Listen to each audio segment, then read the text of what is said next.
السلام علیکم ورحمۃ اللہ وبرکاتہ۔ ناظرین، اب آپ کے سامنے پیش خدمت ہے امراؤ جان ادا کی قسط نمبر 11۔ جیب میں سے یہ انگوٹھی نکلی اور ایک اور انگوٹھی ہے، اس میں خدا جانے کیا لکھا ہے۔ میں نے مارے ڈر کے آج تک کسی کو نہیں دکھائی۔ میں تو اس انگوٹھی کو بھی نہ بیچتا، مگر میرا لڑکا شہدا ہو گیا ہے، وہ چرا کے لے آیا۔ مرزا علی رضا بیگ نے 2 سپاہی کوتوالی سے ساتھ کیے، وہ انگوٹھی اور کپڑے اس کے گھر سے منگوائے۔ انگوٹھی مہر کی تھی۔ مرزا علی رضا بیگ نے بڑے نواب کو اس سانحے کی خبر کی، کپڑے اور دونوں انگوٹھیاں گھر بھجوا دیں۔ امام بخش کو سزا ہو گئی۔ بسم اللہ، ہا ہا ہا۔ آخر نواب چھبن صاحب ڈوب گئے نا۔ میں تو سچ کہوں، اماں جان کی گردن پر ان کا خون ہوا۔ افسوس، میں تو اسی دن دل میں کھٹک گئی تھی، اسی لیے اس دن ان کے ساتھ اٹھی تھی کہ کچھ سمجھا دوں، مگر وہ زینے سے اتر ہی گئے۔ بسم اللہ۔ ان کے سر پر قضا سوار تھی، خدا غارت کرے بڑے نواب کو، نہ ان کو جائیداد سے بے حق کرتے، نہ وہ اپنی جان دیتے۔ خدا جانے ماں کا کیا حال ہوا ہوگا۔ بسم اللہ۔ سنا ہے بیچاری دیوانی ہو گئی ہیں۔ جو نہ ہو کم ہے، یہی تو ایک اللہ امین کا لڑکا تھا، ایک تو بیچاری ران بیوہ، دوسرے یہ آفت ان کے سر پر ٹوٹ پڑی۔ سچ پوچھو تو ان کا گھر ہی تباہ ہو گیا۔ رسوا تو نواب چھبن صاحب کو آپ نے ڈبو ہی دیا۔ اچھا، اس موقع پر ایک بات اور مجھے پوچھنے لینے دیجیے۔ امراؤ: پوچھئے۔ رسوا: نواب صاحب پیرنا جانتے تھے یا نہیں؟ امراؤ: کیا معلوم، یہ آپ کیوں پوچھتے ہیں؟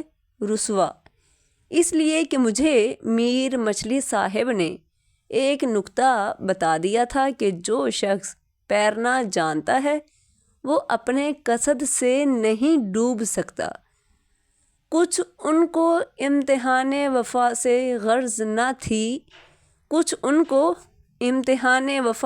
غرض نہ تھی، ایک زار و ناتواں کے ستانے سے کام تھا۔ مرزا رسوا صاحب: آپ کو کسی سے عشق بھی ہوا ہے؟ رسوا: جی نہیں، خدا نہ کرے، آپ کو تو سینکڑوں سے عشق ہوا ہوگا۔ آپ اپنا حال کہیے، ایسے ہی باتیں سننے کے تو ہم مشتاق ہیں، مگر آپ کہتی ہی نہیں۔ امراؤ: میرا تو رنڈی کا پیشہ ہے اور یہ ہم لوگوں کا چلتا ہوا فقرہ ہے۔ جب کسی کو دام میں لانا چاہتے ہیں، اس پر مرنے لگتے ہیں۔ ہم سے زیادہ کسی کو مرنا نہیں آتا۔ ٹھنڈی ٹھنڈی سانسیں بھرنا، بات بات پر رو دینا، 2 دن کھانا نہ کھانا، کنویں میں پیر لٹکا کے بیٹھ جانا، سنکھیاں کھا لینا، یہ سب کیا جاتا ہے۔ کیسا ہی سخت دل آدمی کیوں نہ ہو، ہمارے فریب میں آ ہی جاتا ہے۔ مگر آپ سے سچ کہتی ہوں کہ نہ مجھ سے کسی کو عشق ہوا، نہ مجھے کسی سے۔ البتہ بسم اللہ جان کو عشق بازی میں بڑا ملکہ تھا۔ انسان تو انسان، فرشتہ ان کے جال سے نہیں نکل سکتا تھا۔ ہزاروں ان کے عاشق تھے اور وہ ہزاروں پر عاشق تھیں۔ سچے عاشقوں میں ایک مولوی صاحب قبلہ کا بھی چہرہ تھا۔ ایسے ویسے مولوی نہ تھے، عربی کی اونچی اونچی کتابوں کا درس دیتے تھے، دور دور سے لوگ ان سے پڑھنے آتے تھے۔ معقولات میں ان کا مثل و نظیر نہ تھا۔ جس زمانے کا میں ذکر کرتی ہوں، سن شریف 70 سے کچھ ہی کم ہوگا۔ نورانی چہرہ، سفید داڑھی، سر مڑا ہوا، اس پر عمامہ، عبائی شریف، عصائے مبارک۔ ان کی صورت دیکھ کر کوئی نہیں کہہ سکتا تھا کہ آپ ایک چھٹی ہوئی شوخ نوجوان رنڈی پر عاشق ہیں، اور اس طرح عاشق ہیں۔ ایک ہی دن کا واقعہ عرض کرتی ہوں، اس میں کسی طرح کا مبالغہ نہ سمجھیے، بالکل صحیح ہے۔ آپ کے دوست میر صاحب قبلہ مرحوم، جن کو دلبر جان سے تعلق تھا، خود شاعر تھے اور عمدہ اشعار پر دم دیتے تھے۔ اسی سلسلے میں حسن پرستی کا بھی شوق تھا، مگر نہایت ہی معقولیت کے ساتھ۔ شہر کی وزادار رنڈیوں میں کون ایسی تھی جہاں وہ نہ جاتے ہوں؟ رسوا: جی ہاں کہیے، میں خوب جانتا ہوں، خدا ان کے درجات عالی کرے۔ امراؤ: وہ بھی اس موقع پر موجود تھے، شاید آپ کو یاد ہو۔ بسم اللہ جان خانم سے لڑ کے کچھ دنوں کے لیے اس مکان میں جا کر رہی تھیں جو بزازے کے پچھواڑے تھا۔ رسوا: میں اس مکان پر کبھی نہیں گیا۔ امراؤ: خیر، مگر بسم اللہ کے دیکھنے کے لیے اور اس غرض سے بھی کہ ماں بیٹیوں میں ملاپ کرا دوں، میں اکثر جایا کرتی تھی۔ ایک دن قریب شام سے صحن میں تختوں کے چوکے پر گاؤ سے لگی بیٹھی ہیں۔ میر صاحب مرحوم ان کے قریب تشریف رکھتے ہیں۔ مولوی صاحب قبلہ دو زانوں بیٹھے ہوئے ہیں۔ اس وقت ان کی بے کسی کی صورت مجھے کبھی نہ بھولے گی۔ زیتون کی تسبیح چپکے چپکے شاید یا حفیظ پڑھ رہے ہیں۔ میں جو گئی تو بسم اللہ نے ہاتھ پکڑ کے مجھے برابر بٹھا لیا۔ میں میر صاحب اور مولوی صاحب کو تسلیم کر کے بیٹھ گئی۔ بسم اللہ نے چپکے سے میرے کان میں کہا: تماشا دیکھو گی؟ میں حیران ہو کر: کیا تماشا؟ بسم اللہ: دیکھو، یہ کہہ کے مولوی صاحب کی طرف متوجہ ہوئے۔ مکان کے صحن میں ایک بہت پرانا نیم کا درخت تھا۔ مولوی صاحب کو حکم ہوا اس درخت پر چڑھ جاؤ۔ مولوی صاحب کے منہ پر ہوائیاں اڑنے لگیں، تھر تھر کانپنے لگے۔ میں زمین پر گری پڑی جاتی تھی۔ میر صاحب منہ پھیر کے بیٹھ گئے۔ مولوی صاحب بیچارے کبھی آسمان کو دیکھتے تھے، کبھی بسم اللہ کی صورت کو۔ وہاں ایک حکم کر کے دوسرا حکم پہنچا اور فوراً تیسرا نادری حکم: چڑھ جاؤ کہتی ہوں۔ اب میں نے دیکھا کہ مولوی صاحب بسم اللہ کہہ کے اٹھے، عبائے شریف کو تختوں کے چوکے پر چھوڑا، نیم کی جڑ کے پاس کھڑے ہوئے، پھر ایک مرتبہ بسم اللہ کی طرف دیکھا۔ اس نے ایک ذرا چیں بچیں ہو کے کہا: ہوں۔ مولوی صاحب پائجامہ چڑھا کے درخت پر چڑھنے لگے۔ تھوڑی دور جا کر بسم اللہ کی طرف دیکھا۔ اس دیکھنے کا شاید یہ مطلب تھا کہ بس یا اور بسم اللہ اور۔ مولوی صاحب اور چڑھے، پھر حکم کا انتظار کیا، پھر وہی اور، اسی طرح درخت کی پھننگ کے پاس پہنچ گئے۔ اب اگر اور اوپر جاتے تو شاخیں اس قدر پتلی تھیں کہ ضرور ہی گر پڑتے اور جان بحق تسلیم ہو جاتے۔ بسم اللہ کی زبان سے اور نکلنے کو ہی تھا کہ میں قدموں پر گر پڑی۔ میر صاحب نے نہایت منت کے ساتھ سفارش کی، بارے حکم ہوا اتر آؤ۔ مولوی صاحب چڑھنے کو تو چڑھ گئے، مگر اترنے میں بڑی دقت ہوئی۔ مجھے تو ایسا معلوم ہوتا تھا کہ اب گرے اور جب گرے، مگر بخیر و عافیت اتر آئے۔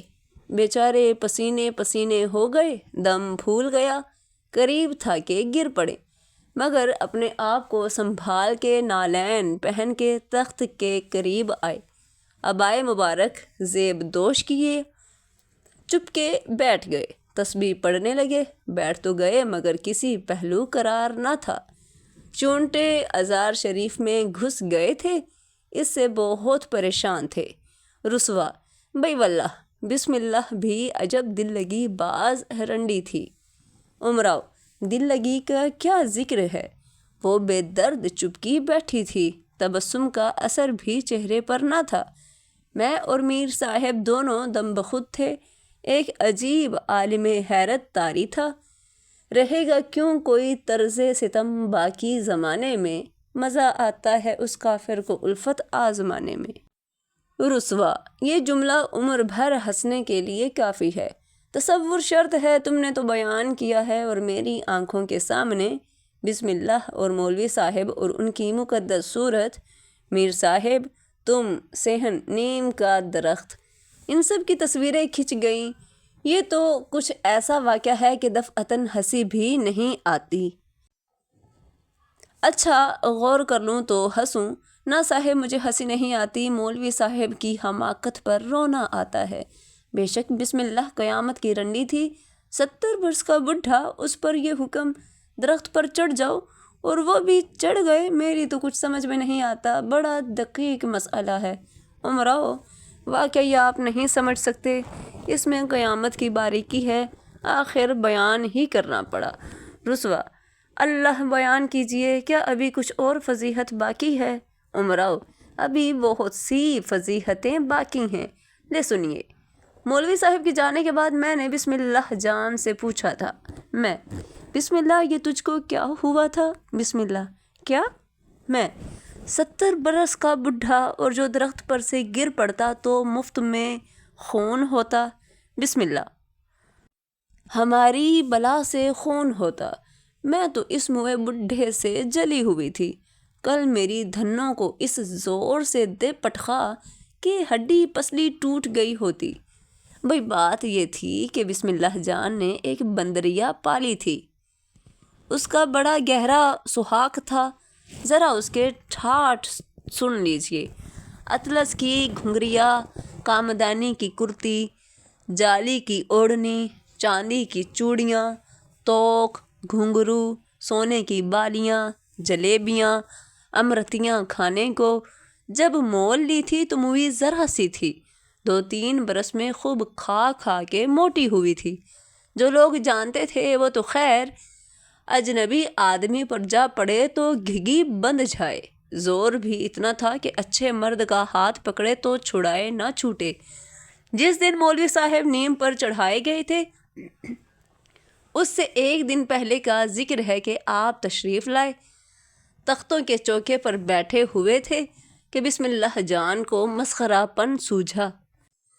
دھنوں کو اشارہ کیا، وہ پشت سے چپکے سے آئی اور اچک کے مولوی صاحب کے کندھے پر جا بیٹھی۔ مولوی صاحب نے جمڑ کے دیکھا، بیچارے گھبرا گئے، زور سے جھٹک دیا، یہ تخت کے نیچے گر پڑی، یا میں تو جانتی ہوں خود چلی گئی ہوگی۔ مولوی صاحب پر کھوکھیانے لگی۔ مولوی صاحب نے لاٹھی دکھائی، وہ ڈر کے بسم اللہ کی گود میں جا بیٹھی۔ بسم اللہ نے اسے تو چمکار کے دوپٹے کا آنچل اڑا دیا اور مولوی صاحب کو خوب دل کھول کے کوسا، گالیاں دی، اس پر بھی صبر نہ آیا۔ دوسرے دن یہ سزا تجویز کی۔ رسوا: سزا مناسب تھی۔ امراؤ: مناسبت میں تو شک نہیں، مولوی صاحب کو کھٹکے کا لنگور بنا دیا۔ رسوا: واقعی مولوی صاحب لائق تعزیر تو تھے، کیس نے تو سگے لیلا کو پیار کر کے گود میں اٹھا لیا تھا، اور مولوی صاحب نے بسم اللہ جان کی چہیتی بندریا کو اول تو جھٹک دیا، پھر یہ بے ادبی کہ اسے لاٹھی دکھائی۔ عشق کی شان سے بہت بعید تھا۔